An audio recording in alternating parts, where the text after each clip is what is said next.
Hello, welcome back. Okay, we are going to continue with our Django in production challenge. So, what have you done? Okay, we have already provisioned Ubuntu server in Linode Cloud. We're using Terraform. All right. So we just created a new server, and this is the IP. And also we have configured a domain name. Okay, so now we have my domain name here that is being resolved by this IP. Okay, the same IP for the server. Okay, instead of using this IP, we will be using then our my domain name. Okay, and now now we can start for the next step, which is using Ansible. Okay, so we will be using Ansible to configure the server, the new server. Okay, the default user for the server is a root user. All right, and now we need to create a new user. Okay, a non-root user. Okay, and also what are we going to do? We will also install these packages. Okay, remember we are using this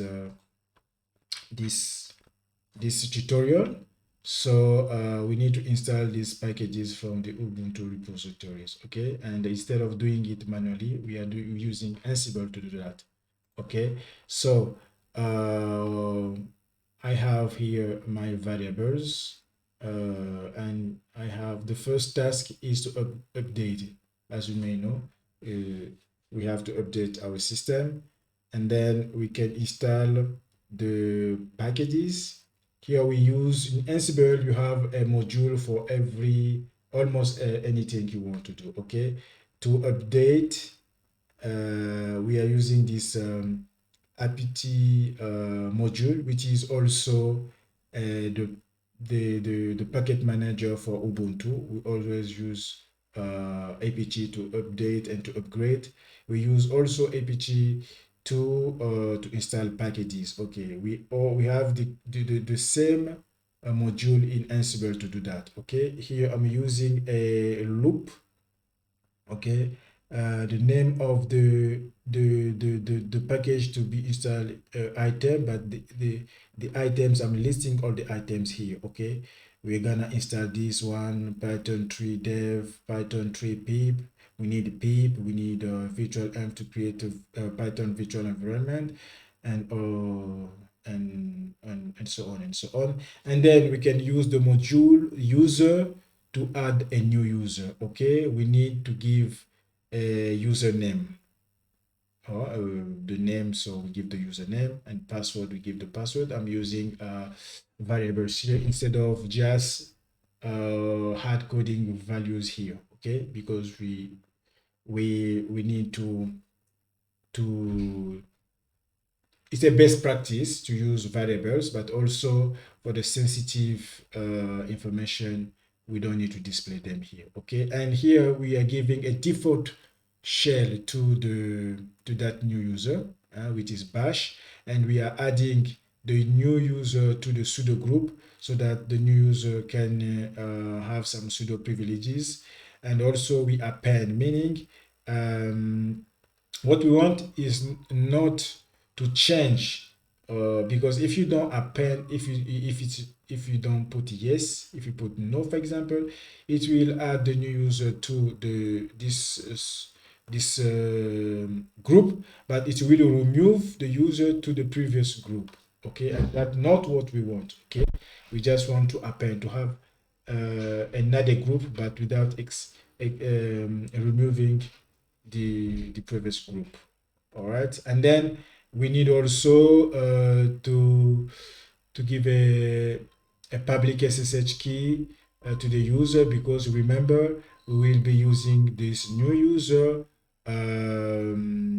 to connect with Ansible. Okay, right now, for example, to run this playbook, we will be using the root user because there is just one user, the default one, which is the root user. And as you can see, for example, here in the Ansible configuration, I'm going to use the root user. Okay, because for now I just have one user, which is the root user, the default one. I'm going to use the root user. Inventory host. Okay, in the host here, I have um, just one server, which is my domain name, and we have already checked that this domain name is being resolved to this IP, so it's okay. All right. Yes, we have the remote user, the private key, and so on and so on. And I'm using Ansible Vault, and I need to specify the path for the password. Okay, because Ansible Vault, we use Ansible Vault to encrypt and decrypt. Okay. Let's go back here. Then for the public key, I specify the user, which is the new user I'm creating, and I put here exclusive yes, meaning that if, for example, I already had a key, a public key, and I want to add another one. Okay, the previous one will be deleted. Okay, we just have one key, one public key at a time, not a two, not a three. If you don't put exclusive, it will be adding, and we have more than one public key. Okay, if that's what you want, then don't use exclusive yes. Okay, and here I'm providing the path to the public key. Okay, and the state is present, of course. And after that, as you know, as a non-root user with sudo privilege, when you tap a command with a sudo, you have to provide a password. Okay, but here we are doing things automatically, so we don't want Ubuntu to prompt us to enter the password. That's what I'm doing here. Okay, I'm just creating a new file in the sudo.d directory, and the name of the file should correspond to the name of the user. Okay, so Ubuntu will know, okay, this file is for this user. Okay, and inside I will paste this line, meaning that, okay, for this user I can use a sudo command without being prompted to enter the password. That's what I want, because I want to do it automatically. Okay, and this will run if this file doesn't exist. Okay, what I'm doing, I'm just checking. For example, if I have to run this playbook again and again, so I don't have to redo this. Okay, so that's why I'm checking if if I have this file. If this file already exists, then I have this task will be skipped. Okay, but if the file does not exist, then it will create this file and paste this line. That's what I'm doing. And then I need to check, I need to set up some SSH policies. Okay, basically what I'm doing here is just, okay, for the default configuration of SSH, we can SSH with the root user. That's what I'm doing here, because I just have a root user, but I will be using this playbook. Ansible will use a SSH connection, okay, with the root user. This is the default. So for the default configuration or settings, root user is permitted, is allowed. Okay, but I don't want it, so I want to disable this settings. Okay, and also I want to disable password authentication and enable public key authentication. This is the settings I'm doing here. And again, if I have to run this playbook again and again, I don't want to redo the same thing. Okay, that's why I'm checking. If I have this line in this file, it means, because this is the default configuration. If I can find this line, okay, I know that it's still the default configuration, then I can uh, run this task, and I will change this to no, and so on and so on. Okay, but if, for example, I already change the configuration and I run this playbook again, then if I check this, I won't find it because it will be no. And that's why I'm putting here ignore errors, because if it doesn't find it, it will fail. But I don't want it to fail, then it will ignore. Okay, it will ignore, and then um, this won't be executed. It will be skipped. Why?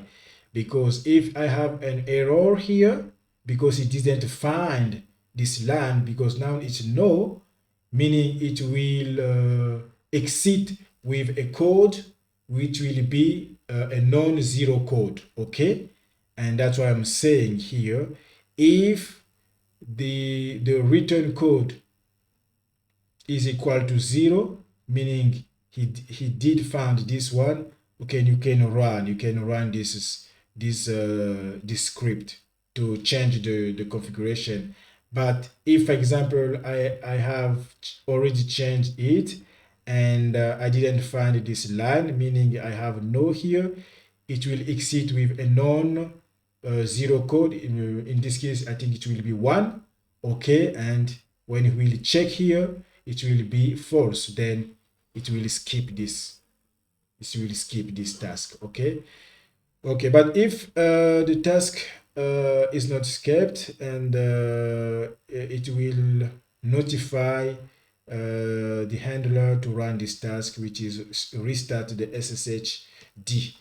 Okay, and this will be restarted because we need to restart the SSHD servers in order to take into account the changes that has been done here. Okay, and SSH policies is this one. SSH policies is this file, and I have encrypted with Ansible Vault. Okay, just for the demonstration purposes, I can decrypt so you can see. Okay, it will be Ansible -vault. Okay, decrypt. What do we have? SSH. Okay, no, I'm in the wrong folder. Let's go to the Ansible folder now. All right, Ansible -vault, decrypt, SSH. Okay, if we decrypt, okay, that's what I'm doing. I'm checking this file. Then if I found this one, yes, root permit root login, yes, I will change it to no. Okay, by default, this public key authentication is commented. I will uncomment it. Okay, and by default I have password authentication. Yes, I will disable it. I will say no. That's the configuration I'm doing. All right, and let's encrypt back.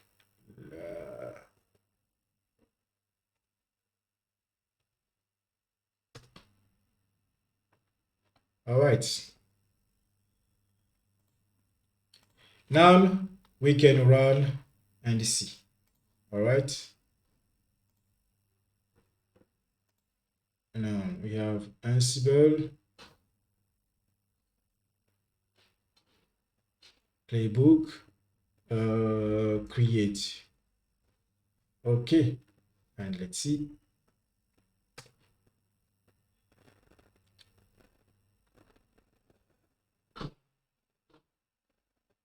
Okay, let's wait. All right, it's done. So Ansible has just finished. Okay, so he did everything. Okay, update, install required packages. Every all packages have been installed, and so on and so on. Okay, okay, everything is good. No error. Now let's check. So we have created a new user. Okay, a new user. So I didn't show you for the variable here we have secret. So in the secret here, what do we have? We just have the user and the password, and also this path. All right. And okay, maybe I'm gonna show you just yes, for the password. Okay, for the password, you don't use a plain text password. Okay, otherwise it won't work. If the server is a Mac, yes, it will work. But our server is a Linux, it won't work. You need to use, for example, an encrypted password. Okay, I'm going to show you what I mean by that. What are the variables we are here? Secret. Okay, I encrypted because yes, I can decrypt here. Ansible just vault decrypt verse and secret. Okay. Okay, you see, for example, the username is DevOpsCT. This is the path for the public key, okay, file. And this is the password. So I didn't put the the plain text password because it won't work. We need to use an encoded, and you can use OpenSSL to encrypt your password. So you use, for example, open this command, OpenSSL password -6, and you put your password here, okay, in plain text, and then it will generate something like this. All right, great. That's what I wanted to show you. Because if you use a plain text password, I think it won't work. Again, we can okay. Now we can check everything. Okay, we can check everything. Let's go now to our okay. Normally to SSH, I need to use this -i, and I give the path to private key, and then I'm using DevOpsCT arrobas. I put the IP, or I can, in my case, to do app dot devopct.com. Okay, I can use it. Okay, but in my case, I have configured instead of tapping this is too long for me. I have configured this. Okay, doing this, I can directly have access. Okay, and as you can see, we have our new user, which is DevOpsCT. Okay, this is the local host, but I will change it. Okay, and what do we have? Nothing. Okay, we have nothing, and we can check. Okay, because we have installed so many packages. Let's check if we have Ansible, if you have Nginx system ctl status Nginx. Okay, we have Nginx up and running. We can also check for the Postgres PostgreSQL routine dash main, boom. Okay, it's running. Okay, so we have our new user. Okay, also if you will check this file, okay, this file, let's go and take it out. If I say sudo cat dash etc sudo dash what the name devcity. Okay, you see it didn't ask, it didn't prompt it for the password. Okay, and we have what we have configured. Okay, so done, and we did it just automatically. Okay, so what have we done? Okay, we have created a new user, and we have installed all these packages, and we have done some SSH configuration, and also we have configured this. Okay, great. Now in the next video we will be continue to configure our Django application. So we are here now, we have done this, and now we need to create a database and a user for the database. Okay, and after that we need to configure to create our virtual environment and configure our Python project, and so on and so on. Okay, thank you for watching. Okay, if you like the content, please share and like the video and subscribe for more video to come, and I will see you in the next video. See you. Bye.